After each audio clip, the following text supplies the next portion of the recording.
అసలు ఈ రాజకీయం ఎందుకొచ్చింది? ఇప్పుడు ప్రస్తుతం చేస్తున్నటువంటి కాంగ్రెస్ పార్టీ దేశంలో గూడా అసలు ఈ ఈ విగ్రహ ప్రతిష్ఠ కార్యక్రమానికి గూడా దూరంగా ఉంటామని జెప్పేసి వారు కొన్ని స్టేట్మెంట్ ఇస్తున్నారు. సోషల్ మీడియాలో ఈ రాజకీయపరమైన రచ్చ ఎందుకు జరుగుతుందంటారు? అంటే మీరే చెప్పారు కదా! మీ క్వెషన్‌లోనే ఆన్సర్ ఉందండి. మీరే చెప్పారు రాజకీయం చేస్తున్నారని. ఇది రాజకీయం చేస్తున్నారు తప్ప, వాళ్ళ రాజకీయాన్ని తీసి కాసేపు పక్కన పెడితే వాళ్ళు కూడా ఖచ్చితంగా అయోధ్య రామాలయాన్ని సమర్థించే వ్యక్తులే. వాళ్ళ మనసుల్లో అయితే అయోధ్య రామాలయం ఖచ్చితంగా కట్టాలని అంటే ఎవరో ఒక నలుగురు, ఐదుగురు ఉంటారేమో కానీ టాప్ వదిలేసేయండి. కింద కాంగ్రెస్ కార్యకర్తలు అందరూ కూడా అయోధ్య రామాలయం కట్టాలి, అయోధ్య మనది, అయోధ్యలో ఉన్న రాముడు మనోడు, హిందువులు కాదు, హిందూ దేశ్ ఇది, హిందూ దేశంలో ఒక మైనార్టీ కాదు, ఒక క్రిస్టియన్ కాదు, ఎవరైనా సరే హిందూ దేశంలో బతికే ప్రతి ఒక్కరు కూడా అయోధ్య రామాలయం రావాలి అని 500 సంవత్సరాలుగా ఎదురు చూశారు. ఆ 500 సంవత్సరాల కళ నెరవేరే టైం ఆసన్నమయ్యి ఇప్పుడు జనవరి 22వ తారీఖున ప్రతిష్ఠకి ముహూర్తం కుదిరింది. కుదిరిన తర్వాత మేము ఎప్పుడు వెళ్ళి చూడాలని చెప్పి అన్ని పార్టీల నాయకులు, కార్యకర్తలు కూడా ఉన్నారు. ఒక కాంగ్రెస్ స్టేట్మెంట్ రాజకీయం రచ్చ చేస్తుంది తప్ప, మీరు అన్న క్వశ్చన్‌లోనే ఆన్సర్ ఉంది. రాజకీయ రచ్చ చేస్తుంది కాబట్టి, ఇది బీజేపీ చేయకుండా ఉండి కాంగ్రెస్ చేస్తే ఖచ్చితంగా వాళ్ళే సంబరాలు చేసుకుందురు. అంటే కాంగ్రెస్ వాదన ఏంటంటే ఈశాన్య రాష్ట్రాల్లో ఖచ్చితంగా బీజేపీ డౌన్‌ఫాల్ అవుతుంది. ఏదైతే గ్రాఫ్ తగ్గుతుంది అనే నేపథ్యంలో ఇప్పుడు అంత హర్రీబరీగా ఇది కార్యక్రమం చేయడం అనేది కరెక్ట్ కాదనేది చెప్తున్నారు కాంగ్రెస్ వాళ్ళు. ఏమంటారు? లేదండి. అదేమీ కాదండి. బీజేపీ పార్టీ ఇది హర్రీబరీగా చేసింది ఏం కాదు. ఆహ్, ఉత్తరప్రదేశ్ కాలమాన ప్రకారం అంటే ఇక్కడ ఒక్కొక్క కాలమాన ప్రకారం ఒక్కొక్క చోట ముహూర్తాలు పెట్టుకుంటాం మనం. ఇక్కడ మన వైపు వచ్చేటప్పటికి ఆంధ్రప్రదేశ్‌కి వచ్చేటప్పటికి చంద్రమానం ప్రకారం ముహూర్తాలు పెట్టుకుంటాం. అదే ఇక్కడ పుష్యమాసంలో పుస్తులైనా సరే పెట్టకూడదనేది ఒక సాంప్రదాయం అవునండి. ఉంది. అది అది ఖచ్చితంగా అండి. చేయకూడదని అంటారు. పుష్యమాసంలో పుచ్చులైనా కట్టకూడదనేది ఎక్కడండి?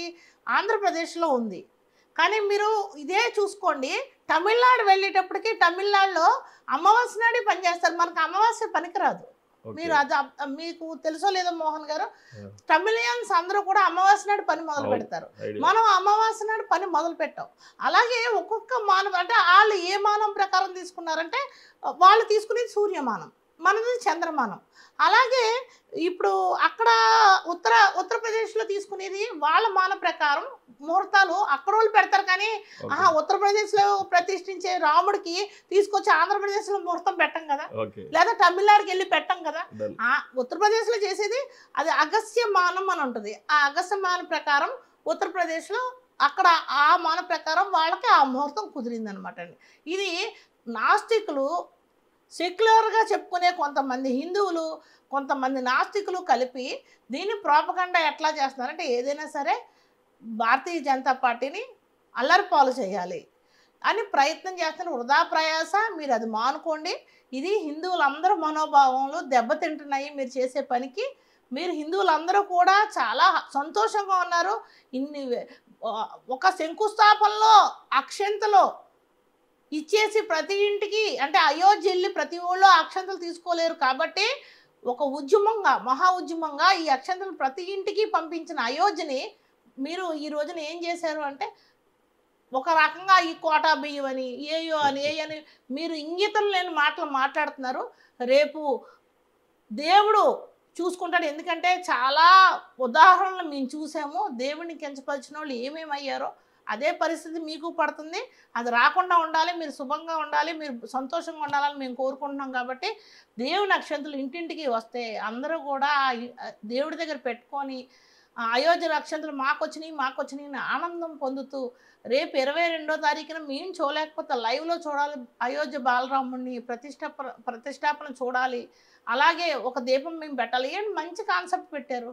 ఒక యువత పెడదావా పెట్టకుండా చాలా మంచి కాన్సెప్ట్ పెట్టారండి.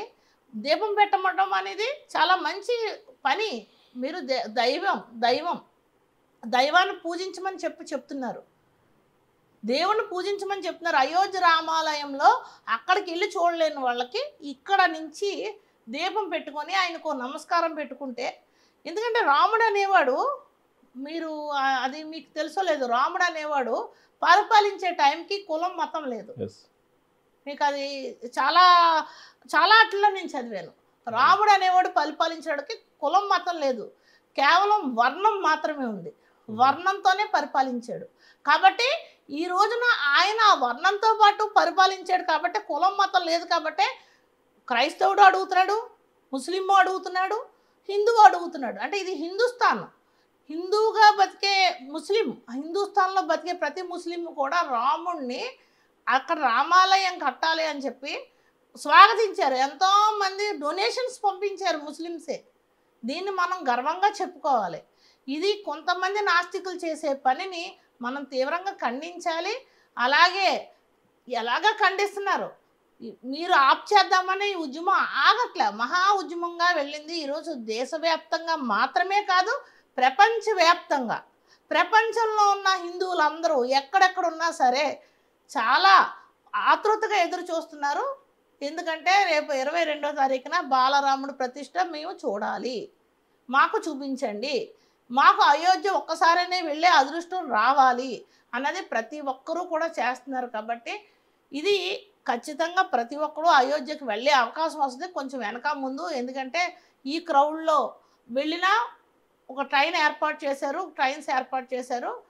ఈ ట్రైన్స్లో వెళ్ళిన వాళ్ళు 48 అవర్స్లో మళ్ళీ తిరిగి తీసుకొచ్చి దర్శనం ఒక్కటే చేసి తిరిగి తీసుకొచ్చే విధంగా అక్కడ ఉండిపోయి మేము ఉంటాము 2 రోజులు 3 రోజులు అంటే కుదరకుండా, అంటే జనం క్రౌడ్ ఎక్కువ ఉంది కాబట్టి ఆ క్రౌడ్ని ఆఫ్ చేయడం కోసమే ఈ ట్రైన్ వేసి ట్రైన్లో 48 అవర్స్లో మళ్ళీ వెనక్కి తీసుకొచ్చే విధంగా, అది కూడా నామినల్ ప్రైజ్ ఒక్క 1500కు మాత్రమే వెళ్ళి రాముని చూసి వచ్చే విధంగా, ప్రతి ఒక్కరూ దర్శనం చేసుకుని వచ్చే విధంగా ఈ ఏర్పాటు చేసింది కేంద్ర ప్రభుత్వం. ముందుగా నేను కేంద్ర ప్రభుత్వానికి, భారతీయ జనతా పార్టీకి శిరస్సు వంచి నమస్కారాలు తెలియజేస్తున్నాను. ఎందుకంటే మీరు చేసిన ప్రయత్నం అమోఘం, మామూలు ప్రయత్నం కాదు. చరిత్రలో ఎప్పటికైనా సరే చరిత్రలో ఈ విషయం నిలిచిపోతుంది. ఎందుకంటే 500 సంవత్సరాలు ప్రతి దశాబ్దంలో ఒక్కొక్కరు ఎదురు చూస్తూ ఉన్నారు. అయోధ్య రామాలయం ఇప్పుడు అవుతుందా దశాబ్దాలు మారినాయి కానీ రామాలయం తేలేకపోయారు. ఆ నిరుత్సాహంతో చాలామంది హిందువులు ప్రయత్నం చేసిన వాళ్ళు అసంతృప్తితో చనిపోయారు. వాళ్ళందరి కళ నెరవేరిన వేళ, వాళ్ళందరి ఆత్మలు శాంతించిన వేళ, 500 సంవత్సరాల తర్వాత ఇలాంటి మహోత్తరమైన ఇది ఆ టైంలో ఆ కాలమానంలో నేనున్నందుకు ఒక హిందువుగా గర్వపడుతున్నాను, చాలా సంతోషిస్తున్నాను. అయోధ్య రామాలయాన్ని ఎప్పుడు చూస్తారా అని అందరితో పాటు నేను కూడా ఆతృతగా ఎదురు చూస్తున్నాను.